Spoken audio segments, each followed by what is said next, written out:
परम प्रेममय जुगपुरुषोत्तम श्री श्री ठाकुर अनुकूल चंद्रेर आतुल चरणे जानाई आमार शतकोटी प्रणाम। जय गुरु सकल इष्टप्राण दादा मायरा। फाल्गुन मासे भूलेও गृहेर मध्य आनबेन ना এই তিন জিনিস। এই তিনটে জিনিস যদি আপনারা ফাল্গুন মাসে গৃহে আনেন তাহলে কিন্তু মহা মহা সংকট আপনার জীবনে নেমে আসবে। জীবনটা আপনার তছনছ হয়ে যেতে বেশিক্ষণ সময় লাগবে না। তাই সকল ইষ্টপ্রাণ দাদা মায়েরা আপনারা কিন্তু পবিত্র ফাল্গুন মাসে ভুলেও এই তিনটি জিনিস থেকে এড়িয়ে চলার চেষ্টা করবেন। এতে করে মহা ফল কিন্তু লাভ করতে পারবেন, না হলে মহা সংকট কিন্তু আপনার জীবনকে গ্রাস করে নেবে। তাই চলুন আমরা প্রত্যেকে জেনে নেই কোন বিশেষ তিন জিনিস আমাদেরকে এই ফাল্গুন মাসে গৃহের মধ্যে আনা কখনোই যাবে না। সকল ইষ্টপ্রাণ দাদা মায়েরা পরম দয়াল যুগপুরুষোত্তম শ্রী শ্রী ঠাকুর অনুকূল চন্দ্রের আদেশ মেনে আমরা বছরের প্রত্যেকটা দিন যে বিশেষ কর্মগুলো পালন করে থাকি, সেই কর্মগুলো করার মধ্য দিয়ে সহজেই আমরা আমাদের জীবনটাকে সঠিক পথে চালিত করতে পারি, যাতে করে প্রকৃত রূপে আমরা ভালো থাকি, সুখ শান্তি লাভ করতে পারি। ঠিক সেই রকম পরম দয়াল যুগপুরুষোত্তম শ্রী শ্রী ঠাকুর অনুকূল চন্দ্র আমাদেরকে তিনটি জিনিস থেকে কিন্তু দূরে থাকার কথা বলেছেন। এছাড়া শাস্ত্রেও বিশেষ জিনিসের কথা এড়িয়ে চলার কথা বলা হয়েছে। তো সেগুলো আমরা কিন্তু আগে জেনে নেওয়ার চেষ্টা করব, কেননা আগামী 14ই ফেব্রুয়ারি শুক্রবার থেকে ফাল্গুন মাসের শুরু হচ্ছে। তো এই পবিত্র মাস শাস্ত্রে বিশেষভাবে গুরুত্ব দিয়ে দেখার কথা বলা হয়েছে। তো আমরা অতি অবশ্যই এই পবিত্র মাসে সেই বিশেষ কর্মগুলো কিন্তু পালন করার চেষ্টা করব। হিন্দু ক্যালেন্ডার অনুযায়ী মাঘী পূর্ণিমার পর থেকেই ফাল্গুন মাস শুরু হয়, কিন্তু বাংলা ক্যালেন্ডার মতে 14ই ফেব্রুয়ারি থেকে শুরু হয়েছে ফাল্গুন মাস। ফাল্গুন মাস মানেই আকাশে বাতাসে ফাল্গুনের রং, বসন্তের হাওয়া। প্রাকৃতিক, বৈজ্ঞানিক এবং ধর্মীয় দিক থেকে ফাল্গুন মাসের বিশেষ তাৎপর্য রয়েছে। এই বিশেষ মাসে মহাশিবরাত্রি এবং হোলি পালিত হয় ধুমধাম করে। এছাড়া এ মাসে বিজয়া একাদশী, যশোদা জয়ন্তী, জানকী জয়ন্তী, আমলকি একাদশীর এ সমস্ত বিভিন্ন জিনিসও বৈষ্ণবরা পালন করে থাকেন।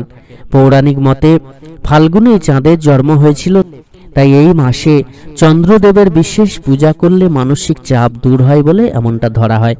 সাফল্য উন্নতি পেতে ফাল্গুন মাসে কি কি করা উচিত, কি কি করবেন না, চলুন সেটা আগে আমরা জেনে নিই। এই মাসে বাবা ভোলানাথের বিশেষ পুজো করা অত্যন্ত শুভ বলে মনে করা হয়। কথিত আছে এই সময় জল সহ হলুদ ফুল নিয়মিত শিবলিঙ্গে নিবেদন করা উচিত।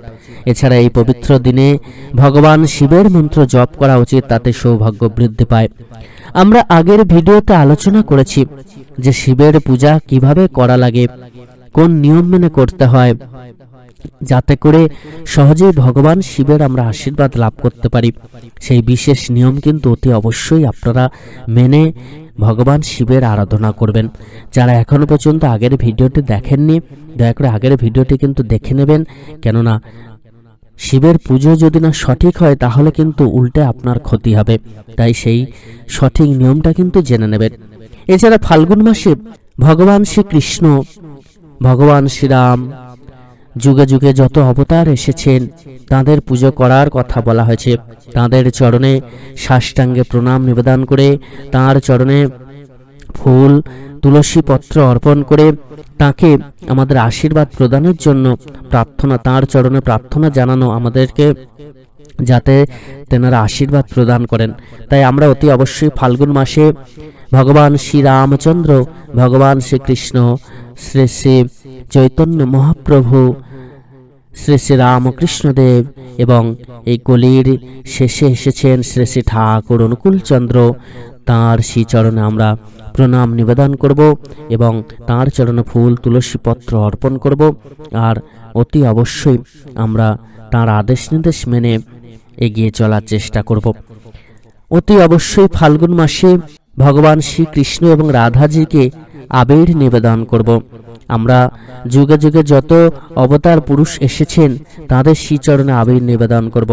শ্রী ঠাকুরের চরণে আপনারা আবির নিবেদন করার সময় একটি জিনিস মাথায় রাখবেন, যেন লাল রঙের বা গোলাপি রঙের আবির তাঁর চরণে আপনারা না দেন। এই দুটো রঙের আবিরকে কিন্তু এড়িয়ে চলবেন। যে কোনো রঙের আবির দিন, কিন্তু লাল, গোলাপি বা লাল খয়েরি, এই লাল জাতীয় যত আবির রয়েছে, রং রয়েছে, এগুলো কিন্তু শ্রী ঠাকুরের চরণ নিবেদন করবেন না। বা লাল ফুল, গোলাপি ফুল, খয়েরি ফুল, এগুলো কিন্তু শ্রী ঠাকুরের চরণ অর্পণ করবেন না। তাতে করে আমাদের কি হবে, জীবনে পজিটিভ এনার্জি প্রবেশ করবে, দাম্পত্যে সুখ আসবে এবং সহজেই ঘর বয়ে কিন্তু সম্পদ এবং সমৃদ্ধি হু করে আসতে থাকবে, সম্পদ সমৃদ্ধির বন্যা বইবে। এছাড়া বলা হয়েছে ফাল্গুনের স্তোত্র জপ করার মধ্য দিয়ে মহাফল লাভ করা যায়। কিন্তু পরম দয়াল যুগপুরুষোত্তম শ্রী ঠাকুর এই যুগে যে এসেছেন আমাদের মতো পাপী তাপী মানুষদেরকে রক্ষা করার জন্য, তিনি যে মহামন্ত্র আমাদেরকে দিয়েছেন, সেই মহামন্ত্র আমরা জপ করব।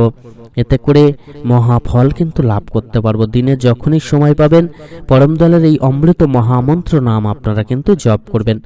ফাল্গুন মাসে সন্তান লাভের জন্য আপনারা ভগবান শ্রীকৃষ্ণের শিশুরূপ প্রেম ও সুখ লাভের জন্য, শ্রীকৃষ্ণের যৌবন রূপ জ্ঞান অর্জনের জন্য আমরা যুগে যুগে যে অবতার পুরুষ এসেছেন তাদের প্রতি প্রত্যেকের আরাধনা করব।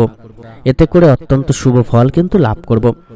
9টি গ্রহের মধ্যে চাঁদকে শীতলতা এবং শান্তির প্রতীক বলে ধরা হয়। কোন রাশিতে চন্দ্রের ভালো অবস্থান থাকলে সেই রাশির জাতক জাতিকাদের মন থাকে শান্ত, ভাগ্যে জোটে প্রচুর অর্থ সম্পদ। এই মাসে প্রতিদিন চাঁদকে প্রণাম করলে এবং দুধের সঙ্গে অর্ঘ্য নিবেদন করলে জীবনে চলমান সমস্যা থেকে মুক্তি পাওয়া যায়। তাই জন্মকুণ্ডলিতে চন্দ্রের অবস্থান শক্তিশালী হয়। এই মাসে সামর্থ্য অনুযায়ী খাঁটি ঘি, সর্ষের তেল, মৌসুমী ফল, শস্য, বস্ত্র ইত্যাদি দান করা উচিত, তাতে মহাপুণ্য লাভ হয়। এই যে 9টি গ্রহের যে দোষ, এটাকে কাটানোর জন্য আমরা অতি অবশ্যই কিন্তু ইষ্টভৃতি পূর্ণ ভক্তিবারে শ্রদ্ধাবারে পালন করব। ইষ্টভৃতি করার মধ্য দিয়ে আমরা মহা ফল লাভ করব, এই সমস্ত দোষ কিন্তু কাটাতে পারবো। এছাড়া যে চাঁদকে প্রণাম করার কথা বলা হয়েছে, আপনারা শাস্ত্র মেনে এই চাঁদের পুজো করতে পারেন, কিন্তু যতদিন না সদ্গুরুর চরণ আশ্রয় করছেন, পরম দয়ালের পাদপদ্মে নিজেদেরকে যখনই উৎসর্গ করছেন, তখন কিন্তু আর কোনো কিছু করার দরকার হয় না।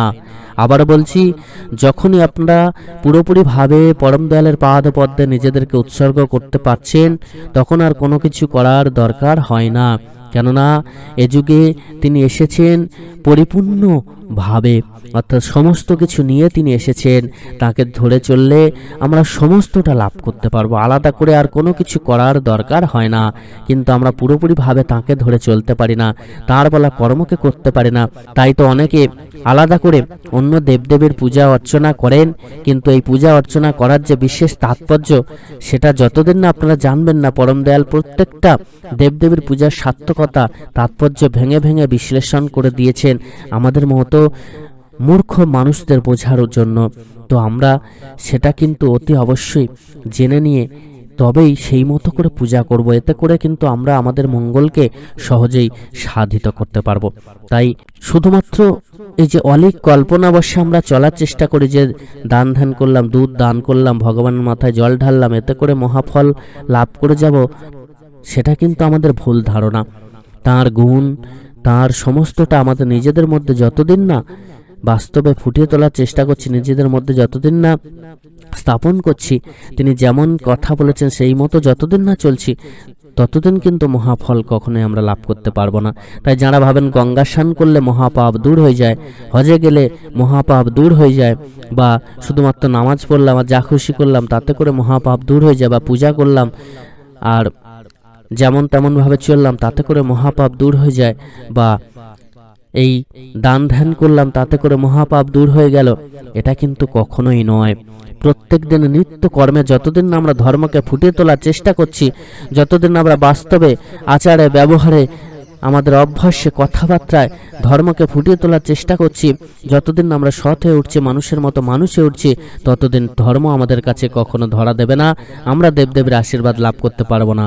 যতই আমরা পূজা অর্চনা করি না কেন, যতই আমরা হজ করি না কেন, নামাজ পড়ি না কেন, যতই আমরা সাধন ভজন করি না কেন, দান ধ্যান করি না কেন, আমাদের মনকে যদি না সঠিক করতে পারি, মানুষের মতো মানুষ যদি না হতে পারি, মনুষ্যত্ব, বিবেককে, জ্ঞানকে, বৈরাগ্যকে যদি না আমরা জাগাতে পারি, সংযমকে যদি না আমরা জাগাতে পারি, আমরা যদি প্রকৃত রূপে মানুষের মতো মানুষ হয়ে দান ধ্যান সেবা কর্মে নিজেদেরকে নিযুক্ত না করতে পারি, তাতে করে মহাফল আমরা কখনোই লাভ করতে পারবো না, ভগবানের আশীর্বাদও লাভ হবে না, পাপ থেকেও আমরা মুক্তি লাভ করব না।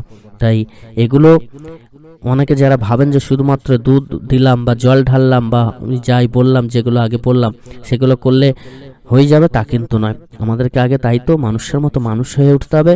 আর মানুষের মতো মানুষ হতে গেলে সদ্গুরুর চরণ আশ্রয় করতে হবে, কেননা তিনি যে পথ বলে দিয়েছেন এ যুগের শ্রেষ্ঠ পথ, সেই পথ অবলম্বন করলে তবেই আমরা মানুষের মতো মানুষ হতে পারবো। প্রকৃত ভুলটা আমরা বুঝতে পারবো যে কি ভুল করছে, আত্মবিশ্লেষণ, যে ভুল যেগুলো আমাদের দ্বারা হয় সেগুলো যদি না বিশ্লেষণ করি, আমাদের ভুল যদি না আমরা স্বীকার করতে পারি বা বুঝতে পারি, তাহলে কিন্তু মহা সমস্যা আমরা পড়ব, যেটা বর্তমানের মানুষ কিন্তু বেশি পড়ে। নিজেদের ভুল স্বীকার করতে চান না, আর মহা বিপদে আরও তারা পড়তে থাকেন।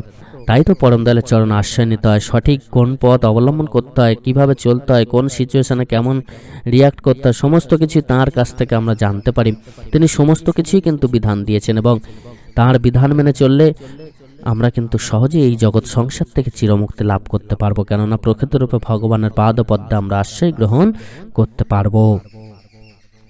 তিনি আমাদেরকে তাই তো সবার প্রথম বলেছেন, Satsang is a man making organisation. Satsang হচ্ছে মানুষ তৈরির কারখানা, এখানে মানুষ তৈরি করা হয়, মানুষ তৈরি হলে তবেই ধর্ম বেঁচে থাকে। ধর্ম শুধুমাত্র বাটপাড়া বা ঝগড়া অশান্তি করে বাঁচে না, ধর্মকে বাঁচাতে গেলে প্রত্যেকটা মানুষকে আগে মানুষের মতো মানুষ হতে হয়। সে হিন্দু হতে পারে, খ্রিস্টান হতে পারে, মুসলিম হতে পারে, বা যে কোনো সম্প্রদায় হোক না কেন, তার নিজ ধর্মকে বাঁচাতে গেলে তার যে মনুষ্যত্ব ধর্ম, তার যে জীবনীয় ধর্ম, যে কর্ম, সেগুলোকে আগে বাঁচিয়ে রাখতে হয়, তবেই তো প্রকৃতরূপে ধর্মকে বাঁচানো সম্ভব হয়, ধর্মকে প্রতিষ্ঠা করা সম্ভব হয়।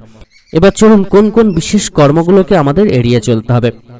সবার প্রথম যে কর্মকে এড়িয়ে চলতে হবে সেটি হচ্ছে ফাল্গুন মাসে হোলাষ্টকের 8 দিনে কোনো শুভ কাজ করবেন না, তার জেরে কিন্তু আপনারা কোনো কাজে সফল হতে পারবেন না। গোটা ফাল্গুন মাসে মাংস, মাছ, নেশা জাতীয় দ্রব্য আপনারা ভুলেও গ্রহণ করবেন না।